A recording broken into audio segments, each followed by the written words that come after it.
Brought to you by V-Guard. मनुस्मृतीचा वापर करणं म्हणजेच डॉक्टर बाबासाहेब आंबेडकरांच्या भूमिकेचा अपमान करण्यासारखं आहे. मनुस्मृतीनेच या समाजामध्ये चातुर्वर्ण्य आणलं. मनुस्मृतीनेच महिलांना मुख्य प्रवाहातनं बाहेर काढलं.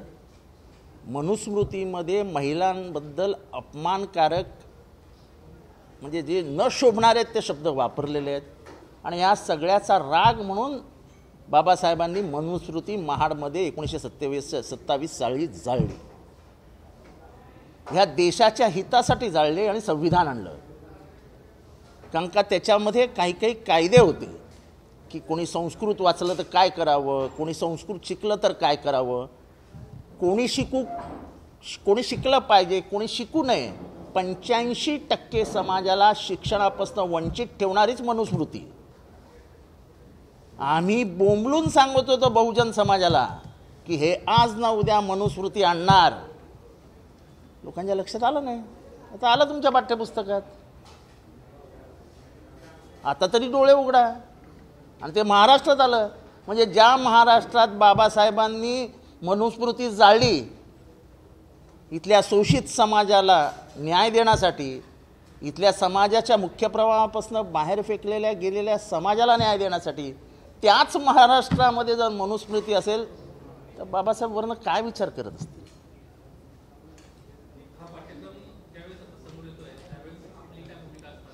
नाही, आता मी विचार करतोय की पुढच्या आठवड्यात म्हणजे आज काय शुक्रवार शनिवार सोमवारी मंगळवारी महाडला जाऊ.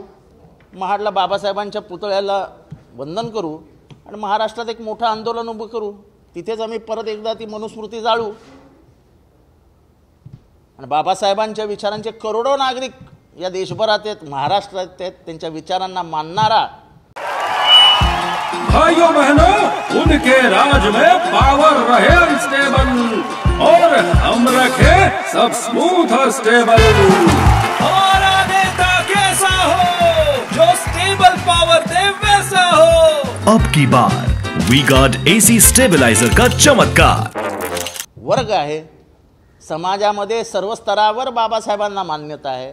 मला वाटतं हे आंदोलन उभं करावं लागेल. ह्या आंदोलनामध्ये सर्व बहुजनांना अपील करतोय, मी आव्हान करतोय की तू सामील व्हा. मी OBC आहे का, मी SC आहे का, मी ST आहे का, हे सगळा विचार करू नका. ज्या दिवशी मनुस्मृती येईल त्या दिवशी कळेल तुम्हाला की ह्याच्यानंतर तुमच्यावर काय येणार आहे. तेव्हा आज जर उठला नाही तर कायमचे झोपलात.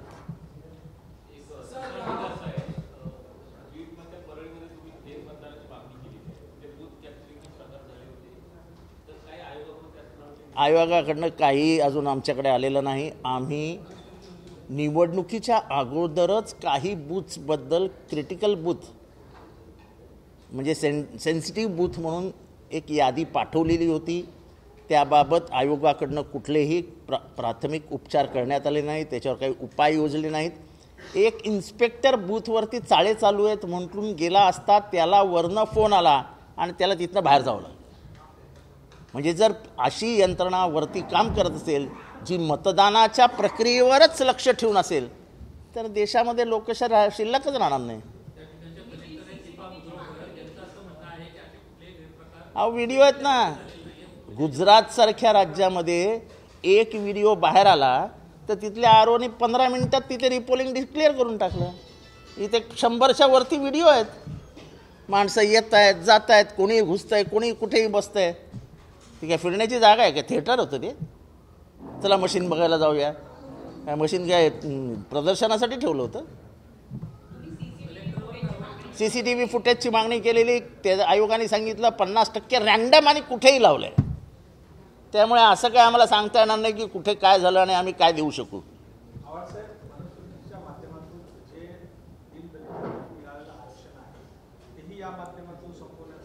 आणि आता हे पहिलं पाऊल आलं. असं आहे की एवढे वर्ष मनुस्मृतीला तुच्छ मानत होतो. मनुस्मृती आमचा कायदा आहे आणि तो संविधानात आला पाहिजे असं 1950 साली कोणीतरी म्हटलं होतं. उनका बैकअप सिर्फ कल तक और हमारा चांद तक. हमारा नेता कैसा हो जो नॉन स्टॉप बैकअप की बात वी गॉट इन्वर्टर बॅटरी का चमत्कार. 1950 साली ज्यांनी म्हटलं होतं त्यांचं स्वप्न पूर्ण होताना दिसतंय. काही वर्षांनी मनुस्मृती हा देशाचा कायदा असेल, संविधान नसेल.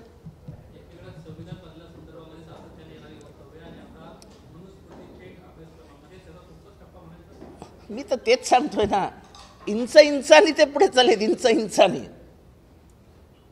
आपण खरं तर ह्या चाली फार आधी ओळखायला पाहिजे होतं. जेव्हा आमच्यासारखी लोक बोंबाबोंब करत होतं तेव्हा लोक म्हणत होते, आमच्याच बरोबरची लोक म्हणायचे की हे अकलास्थळीपणा करतायत. आता माझा विचार म्हणजे मी विचारतोय सगळ्यांना की हा प्रकार जेव्हा महाराष्ट्रात घडतोय तेव्हा आंबेडकरांना मानणारा एक वर्ग सत्ताधारी पक्षात सुद्धा आहे असं म्हणतात. त्याच्यावर काही बोलणार आहेत का? किंवा हिंमत दाखवून राजीनामा ते नाही देणार आहेत का? मुंबई मला मिळत नाही, माझ्या महाराष्ट्राचा तो अधिकार आहे म्हणून राजीनामा देणारे सी.डी. देशमुख महाराष्ट्रातलेच. इतर मागासवर्गीयांना आरक्षण मिळत नाही त्यामुळे ह्या कॅबिनेटमध्ये राहण्याचा मला काही अधिकार नाही. मी त्या समाजाला, ज्या समाजाला खरंच न्याय द्यायला हवा त्यांचं आरक्षण मी संरक्षित करू शकत नाही म्हणून राजीनामा देणारे बाबासाहेब आंबेडकर आहेत का? हे तपासा आता. आम्ही तर लढायला उतरणारच आहोत आणि ही लढाई आमची नाही आहे, ही समस्त बहुजन वर्गाची लढाई आहे. आणि तुमच्या महाराष्ट्रात घडतंय. ज्या महाराष्ट्राने शिवाजी घडवले, ज्यांनी कर्मकांडाला विरोध केला, या संभाजीराजेंना त्याचे परिणाम भोगावे लागले. ज्या फुलेंनी कर्मकांडाला विरोध केला, महिलांना शिक्षणात आणलं, ज्या शाहू महाराजांनी स्वतः कर्मकांडाला विरोध करताना पेकाटात लाथ घातली आणि डॉक्टर बाबासाहेब आंबेडकरांनी या सगळ्यांचे विचार संविधानात आणले. त्या महाराष्ट्रात हे घडत असेल तर महाराष्ट्राचं दुर्दैव आहे. आणि लोक जर शांत राहणार असेल तर त्याही पेक्षा मोठं दुर्दैव आहे.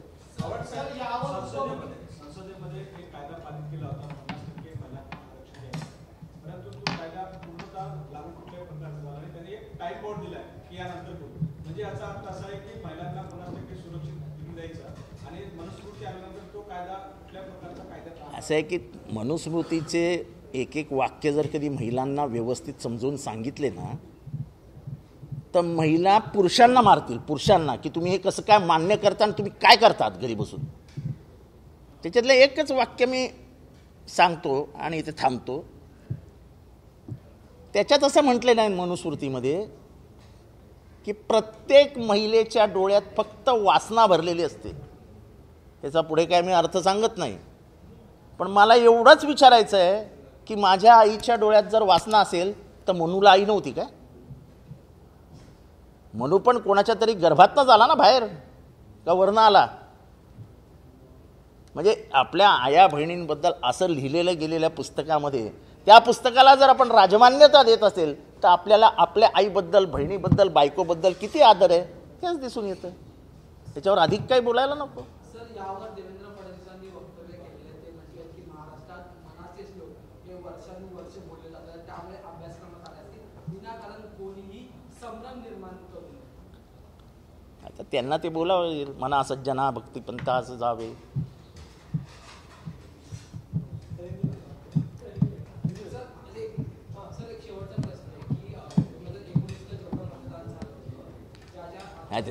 त्याच्यावर तुम्ही बोलणार नाही, आता झालं पवारचं बोलणं. आता महाराष्ट्रात गुजरातमध्ये जाणार आहे तर तुम्ही प्रकल्पाचं काय बोलताय? मराठी माणसांना प्रवेश नाकारला मतदान करायला, पत्रकं वाटायला. आमची भूमी, मराठी माणसाची भूमी, आणि प्रवेश नाकारला जातो. यार, मराठी माणसाला लाज वाटली पाहिजे, लाज.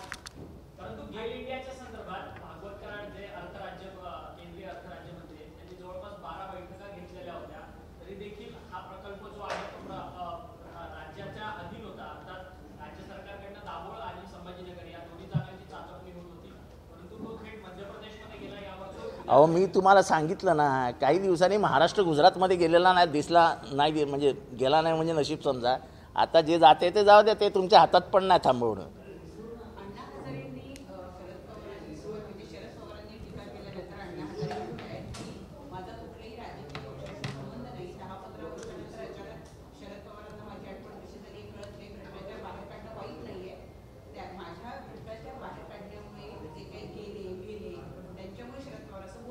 असं आहे की आमचे हजारे साहेब हे कधी झोपतात आणि कधी उठतात ह्याची काय महाराष्ट्राला कल्पना नाही. पण नेमकं ज्यावेळेस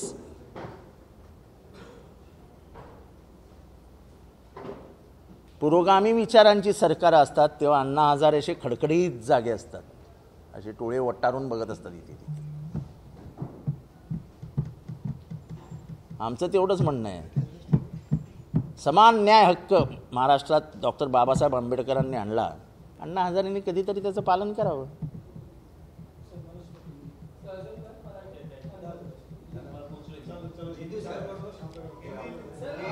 प्रकरणाचा आधार घेऊन सर्वसामान्य नागरिकांच्या व्हॉट्सअपवरती एक मेसेज फिरतोय विथ ग्राफिक डिझाईन. आता उशिरापर्यंत चालणाऱ्या पब आणि बारकडून 100 कोटींची खंडणी कोण घेत असते, या प्रश्नाकडे तुम्ही कसं बघता? जनतेने टाकलाय, आम्ही तर खंडणी वसूल करू शकत नाही. आमची अवकात आहे का? पोलीस आमचं ऐकणार आहे का? तो खंडणी कोण वसूल करतं असं महाराष्ट्राच्या मनात आहे, ते तुम्हाला समजायला पाहिजे. प्रश्न मला काय विचारतात?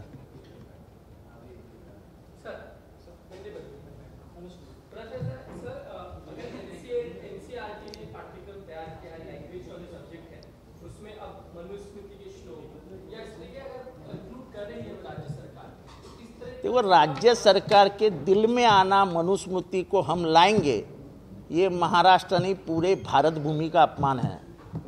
मनुस्मृति एक ऐसी किताब है जिन्होंने समाज व्यवस्था को भ्रष्ट कर दिया. 90% समाज को मुख्य धारा में आने से रोकने वाला अगर कोई है तो वो मनु और उसकी किताब थी.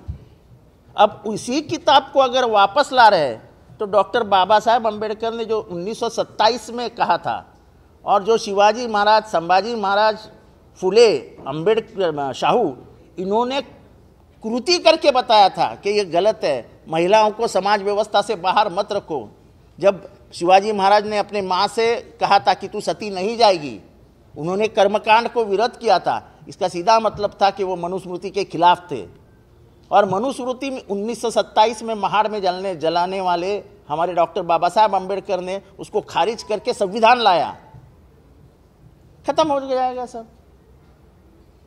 मनुस्मृति की एक लाइन भी किसी किताब में आना, ये फिर से चातुर्वर्ण इस देश में आने वाला, इसकी घंटी बज गई है. पार्टी हम विरोध करेंगे. शरद पवार जी ने कहा कि हम विरोध करेंगे.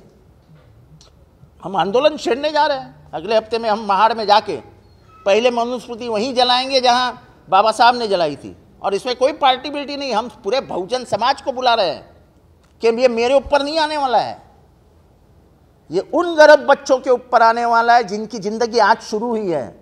और बाबा साहब ने उनको जो रास्ता दिखाया है वो रास्ता रोकने की कोशिश जी रहे हैं. तो अगली नस्ल के लिए तुमको मैदान में उतरना पड़ेगा. फिर से बाबा साहब नीचे नहीं आने वाले, फिर से कोई बाबा साहब पुनर्जन्म नहीं लेने वाले. हर एक को बाबा साहब बन के उतरना पड़ेगा, तब ये लड़ाई लड़ी जाएगी. वरना फिर कुचले जाओगे, मारे जाओगे, मंदिर में जाने से रोके जाओगे, पानी पीने से तुमको बहिष्कृत किया जाएगा, फिर जियो वही जिंदगी, पर फिर बाबा साहब नहीं आएंगे. प्रधानमंत्री नरेंद्र मोदी अक्सर कांग्रेस पर हमला करते हैं. इस बार उन्होंने कहा कि कांग्रेस की नीतियां अटकाने वाली थी, लटकाने वाली थी, भटकाने वाली थी, और इसी के चलते ब्रह्मोस मिसाइल की डिलीवरी में देरी हुई. ये बड़े सवाल है ना, हम लोग बहुत छोटे लोग हैं. अभी उनको भगवान ने भेजा है तो उनको तो सभी मालूम है ना, हम क्या जवाब देंगे? सर, अरविंद केजरीवाल के मामले में जिस तरह की पुलिस के माता-पिता से पूछताछ करना चाहती है, अरे वो ऐसा मैंने सुना है कि स्वर्गलोक में जाने वाले उनके पिताजी के पिताजी को भी पूछने के लिए. क्या बात कर रहे हैं आप? अरविंद केजरीवाल के माता पिता से पूछताछ की? स्वर्गलोक का दरवाजा खोल दिया है कि भाई आइए आप, और अरविंद केजरीवाल के जो दादा थे उनसे भी पूछताछ कीजिए. सर, देवेंद्र फडणवीसांनी आताच माध्यमांना प्रतिक्रिया देताना शरद पवारांवर टीका केली की शरद पवार हे नकारात्मक मानसिकतेचे नेते आहेत. दुष्काळाच्या संदर्भात मुख्यमंत्र्यांनी बैठक घेतली आहे, दुष्काळाच्या संदर्भात राजकारण करू नये, सूचना असतील तर त्या कळवा. असं आहे की पवार साहेबांची पूर्ण पत्रकार परिषद जर बघितली नसेल तर कृपया त्याच्यावर बोलू नका. पवारसाहेबांनी स्पष्ट भूमिका घेतली आहे की मला ह्याच्यात राजकारण करायचं नाही, माझ्या पक्षालाही करायचं नाही, माझ्या सहकाऱ्यांनाही करायचं नाही. पण महाराष्ट्र मागच्या वर्षी जेव्हा 1000 टँकर यावेळेस देत होता, तोच महाराष्ट्र आज 10,000 टँकरवर गेला आहे. ही गंभीर परिस्थिती आहे की नाही? शरद पवारांनी सरकारवर कुठली टीका केली का? सरकार सकारात्मक नाही असं म्हटलं का? तेव्हा पत्रकारांनी प्रश्न विचारला की निवडणुकांमुळे काही उशीर झाला का? तर त्यामुळे निवडणुकांमुळे त्याच्यावर काही बोलण्यात अर्थ नाही. निवडणुकांमुळे सगळी आचारसंहिता असते, आचारसंहितामध्ये काही करता येत नाही. म्हणजे इतके पॉझिटिव्ह बोलले ते निगेटिव्ह आले कुठे? आणि निगेटिव्हिटी असती त्यांच्यात तर महाराष्ट्राने आजही शरद पवारांना केंद्रबिंदू मानलं नसतं. महाराष्ट्राच्या राजकारणाचा आजही केंद्रबिंदू शरद पवारच आहे. कोणी कितीही प्रयत्न करा पण केंद्रबिंदू तोच आहे. त्याच्या भोवतीच तुम्हाला फिरावं लागतंय. Brought to you by V-Guard.